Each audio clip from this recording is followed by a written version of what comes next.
just like that.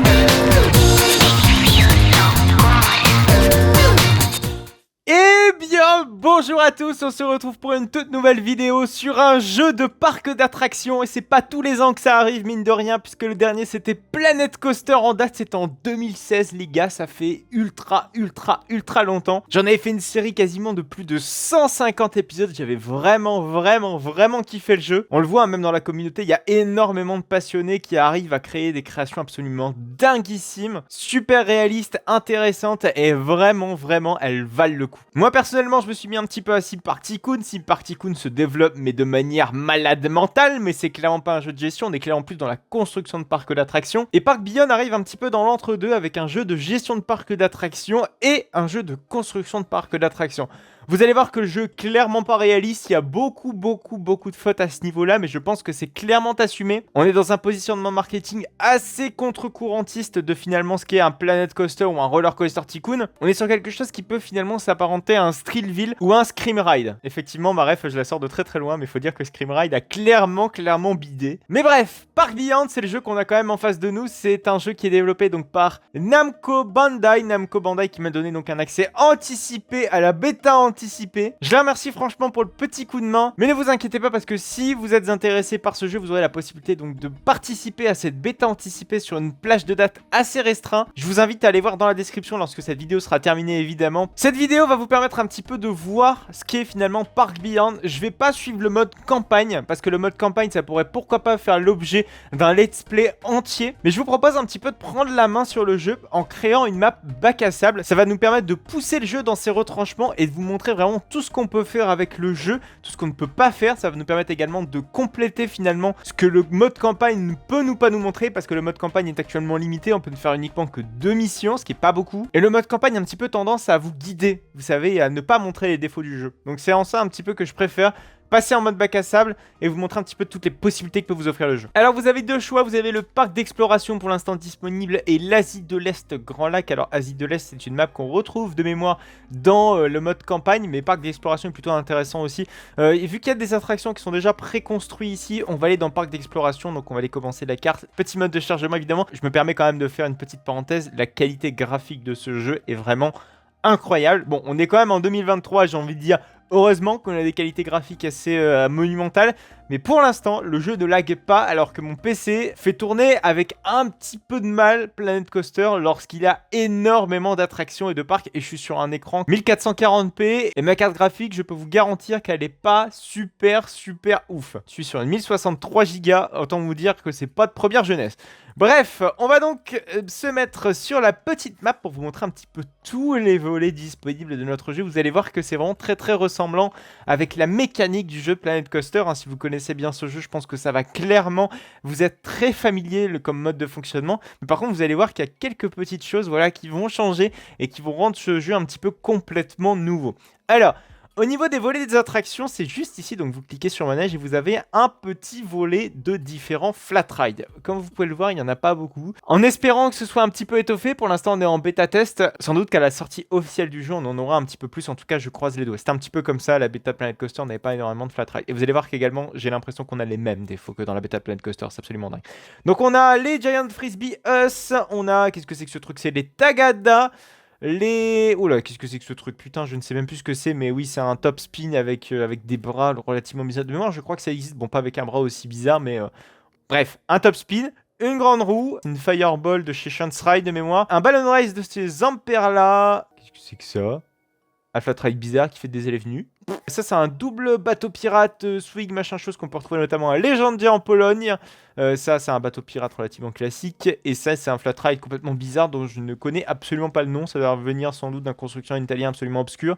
Mais bref, donc pas une panoplie suffisamment large d'attractions, mais vous allez voir que vous allez pouvoir les décliner grâce aux possibilités d'impostification. On a également les points de restauration avec les points de boutique. On a notamment voilà, des pommes d'amour, on a du kebab, on a voilà, des muffins thématisés vraiment de manière différente à chaque fois. Voilà, donc ça c'est pour les coffees, puisqu'on a voilà, donc la bouffe, on a les boissons. On a les distributeurs, ça c'est intéressant quand on veut vraiment construire un stand de nourriture à bas coût. Donc pour économiser un petit peu d'argent, mais bon par contre on n'a pas de petits vendeurs qui peuvent nous vendre ces produits. Donc des ballons, on a également des toilettes, des bancs, mais également des salles de repos. Ça c'est très important, les salles de repos. Voilà, je pense qu'il y en a une ici, ah non, ça c'est pas une salle de repos. Voilà, faut aller ici. La salle de repos qui est très important pour vos employés qui puissent un petit peu se reposer.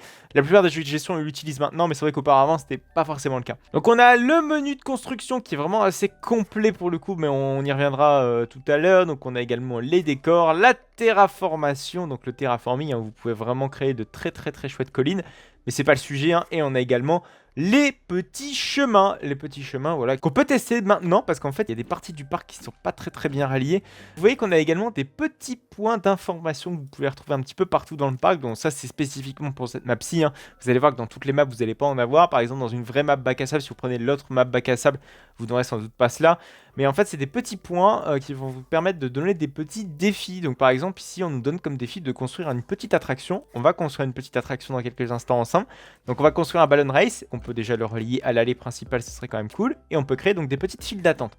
Alors par contre, je pense que vous devez le voir, c'est comme je l'avais un petit peu dit dans ma vidéo spéculation de Park Beyond, c'est qu'on ne peut pas construire en tout cas des chemins comme on le voudrait. En tout cas, on ne peut pas rattacher l'entrée de notre attraction exactement comme on le voudrait, c'est-à-dire à n'importe quel endroit comme on peut le faire finalement comme dans Planet Coaster.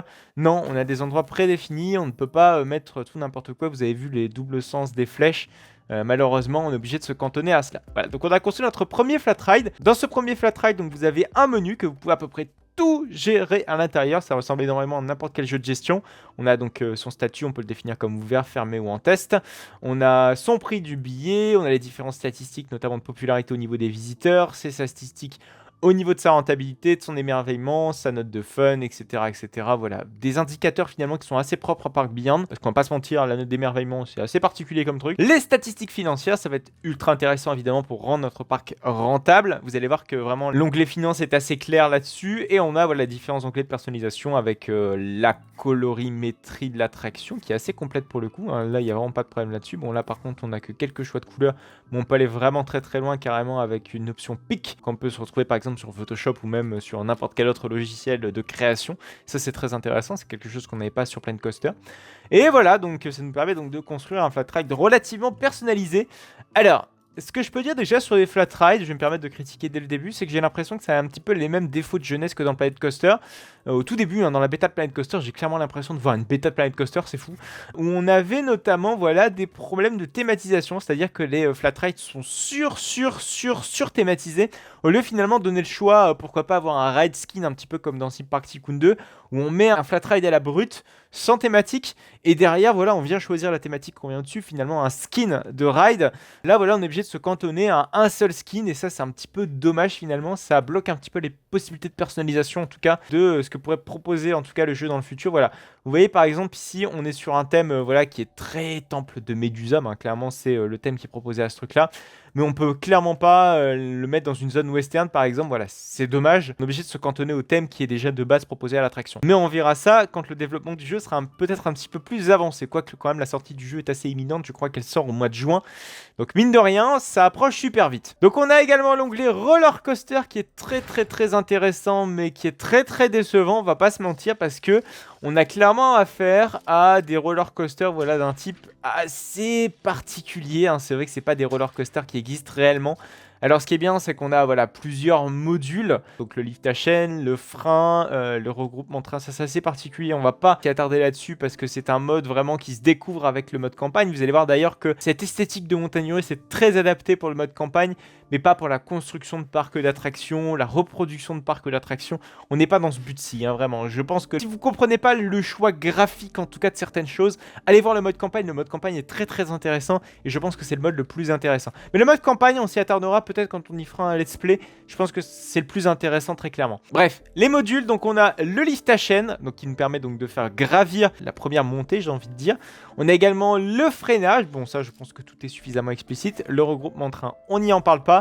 Et on a donc différents modules assez particuliers, donc qui peuvent nous permettre de sectionner un train quasiment, donc dédoubler carrément le tracé, chose qui n'existe pas dans la réalité, il faut le rappeler. On a une intersection, c'est pareil, c'est assez complexe et assez bizarre. On peut créer d'autres stations. Alors ça transforme effectivement l'attraction en attraction de transport. C'est un type d'attraction qu'on peut retrouver notamment dans Roller Coaster Tycoon, mais visiblement les coasters et les attractions de transport se confondent dans ce jeu-ci. Et on a donc un hors-rail. C'est ni plus ni moins que un rail invisible. Hop, si vous construisez un hors-rail, Je sais pas si... Bah voilà, bah ni plus ni moins, on le voit pas, donc c'est un hors-rail. À partir de quel moment, je ne sais pas. Oui, c'est à partir de ce moment-là. Après, on a des éléments donc préfabriqués. Donc par exemple, ici, on a un petit demi-tour qui est pas franchement hyper ouf. Ah non, ça c'est un Animalman de mémoire. Donc c'est ni plus ni moins faire des inversions. Mais c'est quoi ce truc? C'est pas du tout un Animalman, ça c'est un horse-chou. Bref, c'est des éléments un petit peu préconçus que vous pouvez concevoir au niveau de votre attraction. Il y a plusieurs possibilités évidemment, je suis pas en train de vous le montrer, mais vous avez la possibilité donc de monter ou descendre votre nœud. Ça s'apparente beaucoup finalement au mode de construction qu'on pouvait retrouver justement dans la première version de Planet Coaster ou même dans Roller Coaster Tycoon World. Je sais c'est pas la meilleure référence, mais c'est vrai qu'on est clairement dans ce choix-là. Avec ça, on a la possibilité voilà, de modifier l'inclinaison du tracé, alors que ce soit à la verticale ou à l'horizontale. Vous pouvez vraiment personnaliser à fond ce genre de paramètres. Voilà, donc juste ici, vous n'avez qu'à regarder finalement les touches. Hein. Vous jouez avec CTRL, ALT et SHIFT pour ce qui est de ce genre de choses. Et hop, et là, vous pouvez par exemple faire un retour en station. C'est très important évidemment d'incliner votre tracé pour éviter d'avoir trop de jets latéraux. Oula, par contre, j'ai complètement oublié de rajouter un petit lift, sinon notre véhicule ne pourra pas atteindre le sommet de l'attraction. Voilà, c'est quand même beaucoup mieux. Alors, avant d'ouvrir l'attraction, il y a quelques petites formalités à remplir. Alors déjà, construire l'entrée et la sortie, c'est très important. Alors, ce qui est un petit peu dommage, c'est qu'on ne peut pas tester l'attraction avant même d'avoir construit l'entrée, même l'accès tout entier de l'attraction, ce qui peut être un petit peu dommage parce que quand même, bah, c'est toujours pratique de tester l'attraction avant même de la rendre fonctionnelle ou même de construire l'entrée parce que, admettons, il faut bouger la station derrière, il faut repéter l'allée, enfin bref, c'est absolument pas de sens. Ce serait bien de faire une modification là-dessus. Alors, avant, encore une fois de l'ouvrir, il y a des choses assez importantes à savoir, notamment au niveau de la sécurité et de l'accroche. Alors déjà, la sécurité en soi, il n'y a rien de bien compliqué, donc le train fait son test et s'il arrive à boucler le parcours, on pourra l'ouvrir, ça c'est du grand classique. Par contre, il y a ce qu'on appelle des accroches. Alors ça, c'est un truc un petit peu de marketeux, ça c'est un truc qui va plaire à CoasterTube. Si jamais donc vous avez terminé votre coaster, vous devrez donc choisir 2 phrases d'accroche qui sont donc dans ces slots. Je vous invite très sincèrement, alors d'abord vous faites finir l'attraction, voilà son premier tour, et une fois que son tour est terminé, donc vous allez donc choisir les différentes phrases d'accroche qui seront donc adaptées à votre coaster. Donc vous voyez que les petits coches, vous pouvez les choisir et non les petits panneaux danger parce qu'en fait c'est ni plus ni moins ce qui correspond à votre attraction. Donc en l'occurrence ici on va en choisir 2, bam. Et derrière donc on a une phrase d'accroche qui sera disponible donc uniquement quand on aura la possibilité donc d'impossifier notre attraction. Or, c'est pas du tout ce qu'on veut. Voilà. Donc, une fois que la phrase d'accroche est terminée, on a donc le panneau de la montagne russe, donc avec les différentes informations, les avis des visiteurs, un petit peu comme dans les flat rides finalement. La façon donc de pouvoir les personnaliser, c'est juste ici, donc la personnalisation avec les différentes couleurs, etc., etc. Et on va enfin pouvoir l'ouvrir. C'est merveilleux tout ça. Notre coaster est ouvert, donc nos premiers visiteurs vont donc pouvoir embarquer dans l'attraction. En soi, je vous ai à peu près tout dit sur les roller coasters, mais ce qui m'alerte un petit peu beaucoup, c'est le réalisme des coasters. Très sincèrement, j'aurais bien aimé avoir pourquoi pas un coaster de base qui soit réaliste, pourquoi pas un B&M, pourquoi pas un Intamin, et derrière on vient l'impossifier, on vient lui offrir des éléments complètement barbares. Ça m'aurait vraiment plu. Là, c'est un type de coaster qu'on ne connaît pas, qu'on n'a pas, qui n'existe pas, et ça m'attriste un petit peu. D'ailleurs, le design fait beaucoup trop geek et beaucoup trop pas réaliste. Ça me gêne très clairement. Je pense qu'un design beaucoup plus sobre et moins barbare aurait été, je pense, un petit peu plus adapté. D'ailleurs, en parlant de ça, en parlant de type de coaster, c'est qu'on en a pas beaucoup. Vous voyez qu'on a qu'un seul type de coaster, c'est celui-ci. On n'a pas de wooden coaster, on n'a pas d'inverting coaster, on n'a pas de wing coaster. Voilà, tout ce genre de coaster finalement qui compose un parc d'attractions et qui compose également la variété des roller coasters qui puissent exister sur notre sol mondial, j'ai envie de dire. Vraiment, le point des roller coasters, c'est peut-être le plus gros point faible du jeu Park Beyond. D'ailleurs, tous les visiteurs se barrent, je ne sais absolument pas pourquoi. Peut-être parce qu'il n'y a absolument aucune attraction d'ouverte. D'ailleurs, il y a une attraction qui est en panne ici. C'est l'occasion un petit peu de vous montrer comment se passe au niveau du personnel. Puisqu'en effet, donc, vous avez plusieurs types d'agents, ou en tout cas de personnel. On a l'agent d'entretien, le mécanicien, l'amuseur et le secouriste. L'agent d'entretien, on connaît, c'est celui qui va donc laver ou vider les poubelles. Ensuite, on a le mécanicien, donc qui va permettre de réparer ou d'entretenir vos attractions. Très important d'obtenir un score de maintenabilité le plus élevé pour que l'attraction tombe le moins en panne possible. Donc c'est le mécanicien qui va faire tout cela. On a l'animateur / l'amuseur dans ce jeu-ci qui permet donc de divertir nos visiteurs. On a également la possibilité sur chaque animateur de modifier son skin. Donc là, par exemple, on lui a mis un costume Far West, on peut lui mettre sans uniforme. Bon, ce qui est un petit peu dommage pour un animateur, donc on va le mettre dans un petit costume Far West, c'est quand même beaucoup plus sympa. Et vous avez également le secouriste. Alors lui, le secouriste, il va uniquement être utile dans le cas où vous avez des attractions qui commencent à être imposifiées. Ces imposifications vont engendrer une certaine nausée auprès des visiteurs. Les visiteurs vont voilà, subir des forces qui sont absolument barbares, qui sont pas forcément réalistes, et ils contrent un petit peu cet irréalisme par le fait que vous allez avoir des médecins dans le parc carrément qui vont un petit peu soigner vos visiteurs qui seront potentiellement mal en point. Donc c'est à ça que ça sert finalement ce genre de secouristes, ce genre de personnel. Je vais me permettre de rajouter un autre flat ride parce que le parc est clairement mort. Je sais pas pourquoi, je pense que toutes nos attractions sont pas très bien entretenues et à chaque fois on a des pannes à répétition de notre parc, on soit à Walibi Belgium. C'était gratuit. Donc à chaque fois que vous allez cliquer sur un visiteur ou sur un groupe de visiteurs, il va y donc avoir plusieurs types d'indicateurs. On a en premier lieu donc la joie, donc plus ce sera élevé, plus il sera apte à dépenser dans les attractions, dans les boutiques, etc. etc. Donc c'est important de maximiser en tout cas cet indicateur. On a également les besoins, donc avec la nourriture, les boissons, ses besoins personnels avec les toilettes, son énergie et sa nausée. Donc important pour pouvoir augmenter cette barre-là, il faut rajouter des petits bancs un petit peu partout dans le parc pour qu'il puisse se reposer. Et la nausée, donc c'est exactement ce que je vous évoquais tout à l'heure, il faut que l'indicateur soit le meilleur possible pour éviter que nos visiteurs dégueulent de partout et que ce soit absolument le souk et qu'on ait besoin finalement de soigneurs. Vous avez un indicateur qui est très utile pour voir finalement cette satisfaction, cette joie, cette énergie, cette faim de manière plus globale et à l'échelle de votre parc. C'est l'onglet qui est juste ici, donc ça s'appelle carte de densité. Vous allez donc avoir plusieurs choix possibles, que ce soit en joie, en faim, en soif, toilette, énergie, etc., etc. Et vous avez un indicateur qui est Souvenir Seeking. Souvenir Seeking, en fait, c'est un indicateur qui sera surtout disponible au moment où vous allez construire des attractions imposifiées.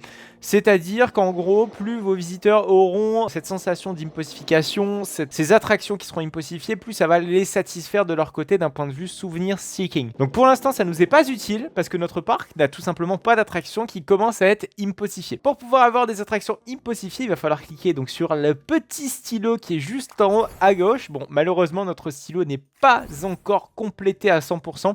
Il va falloir attendre justement que ce stylo soit complètement plein pour pouvoir commencer à imposifier des attractions.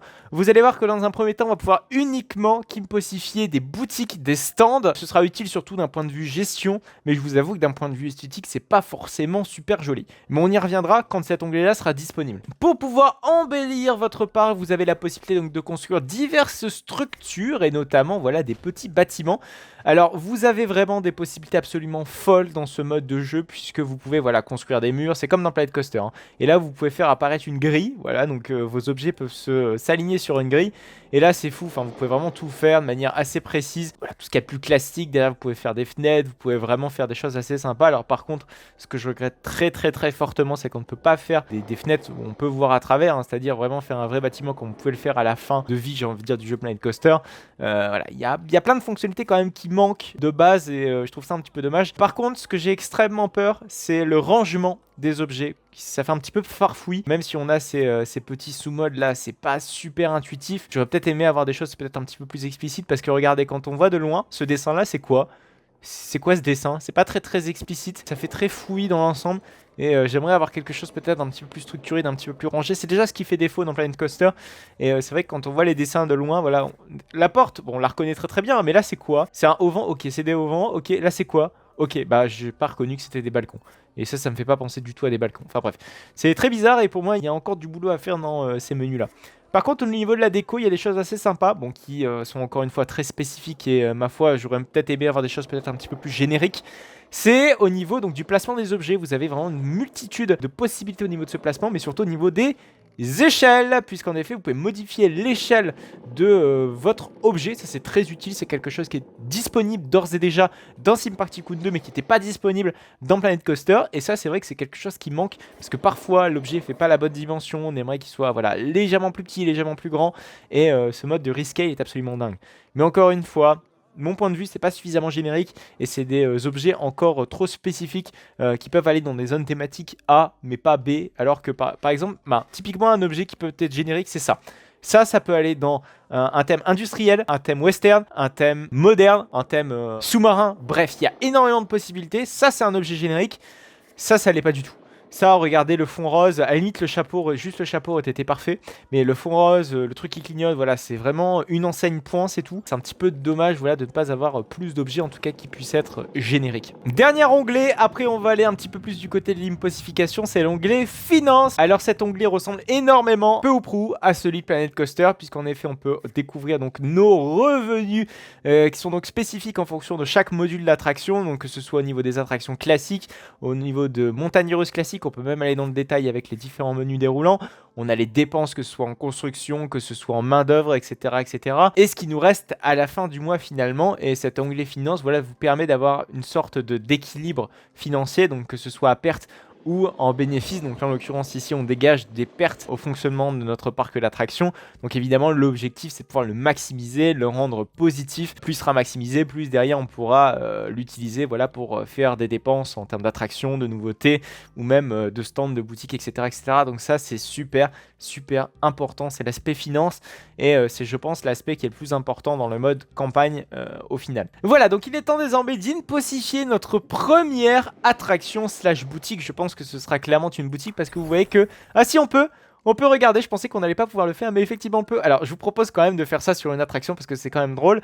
Alors vous avez la possibilité, donc moyennant finance, hein, regardez derrière, quand vous allez impossifier une attraction, bah, son coût d'entretien va automatiquement être plus élevé, plus important. Vous allez avoir également des préférences de visiteurs qui vont être légèrement modifiées. Vous allez voir que les adolescents vont visiblement être délaissés sur ce mode d'impossification. Donc là, notre attraction qui s'appelle Grande Roue à l'heure actuelle va devenir une double roue. On va pouvoir y dégager donc une rentabilité plus importante, un fun plus important et de l'émerveillement plus important. C'est parti, on clique dessus et pour pouvoir l'impossifier, on fait un mouvement genre de dessin et là donc on arrive donc vers ce mode d'impossification et effectivement c'est clairement impossible. C'est clairement impossifiable ce truc là. Ça fait clairement penser à la grande roue de Disney's California's Adventure, mais c'est un truc qui n'existe pas, hein. C'est clairement impossible. Regardez là, le véhicule qui tombe carrément, enfin bref, ça n'a absolument aucun sens. Mais bref, c'est purement volontaire, mais vous pouvez en fait avoir ces degrés d'impossification sur absolument toutes les attractions. Donc les flat rides, les boutiques également, et en fait vous avez 3 niveaux d'impossification. Donc le premier, celui qui était juste avant la grande roue de base, la seconde roue, et je crois que de mémoire en fait le dernier level d'impossification, c'est donc les 3 grandes roues big, badass, machin sévère, qui peut être intéressant. Par contre vous voyez c'est extrêmement bizarre, c'est que les visiteurs embarquent continuellement dans la grande roue.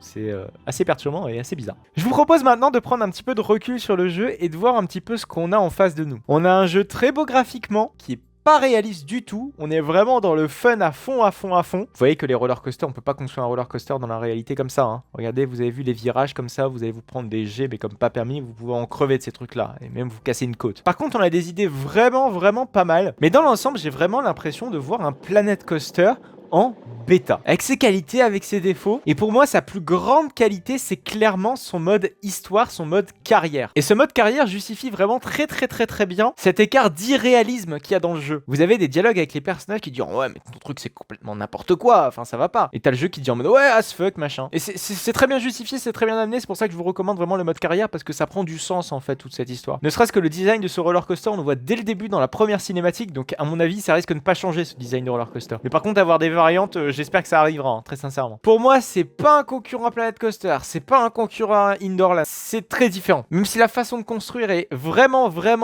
très proche, on est sur quelque chose de complètement différent qui vaut le coup en mode carrière. Voilà, avant de se quitter, j'aimerais que vous me disiez dans l'espace commentaire si vous seriez prêt à acheter Park Beyond, malgré ses défauts, ou au contraire ses qualités. N'hésitez pas à me le justifier pourquoi. Si jamais vous souhaitez tenter votre chance pour aller tester la bêta, le lien va se situer dans la description de cette vidéo. Si jamais sur cette chaîne, j'ai testé énormément d'autres jeux de parcs d'attractions, je pense à Indoorland, je pense à Theme Park Tycoon 2 qui fait partie un petit peu toujours de l'actualité de la chaîne, ce Theme Park Tycoon 2. N'hésitez surtout pas à aller voir tout ça, c'est ici. Si jamais cette vidéo vous a plu, n'hésitez donc surtout pas à la liker, n'hésitez surtout pas à vous abonner pour ne plus manquer aucune autre de mes vidéos. Si jamais les parcs d'attractions vous intéressent en général, j'y fais des vidéos dessus et même dedans, puisqu'en effet je visite énormément de parcs, que ce soit français, européens ou même dans le monde. Très récemment j'ai eu l'occasion de découvrir le Festival de Toutatis qui est la nouvelle grande attraction du parc Astérix qui est absolument dinguissime. Il était vraiment temps de recevoir une attraction qualitative en France. Je vous invite très sincèrement à aller voir cette vidéo, elle va s'afficher dans quelques instants sur la droite.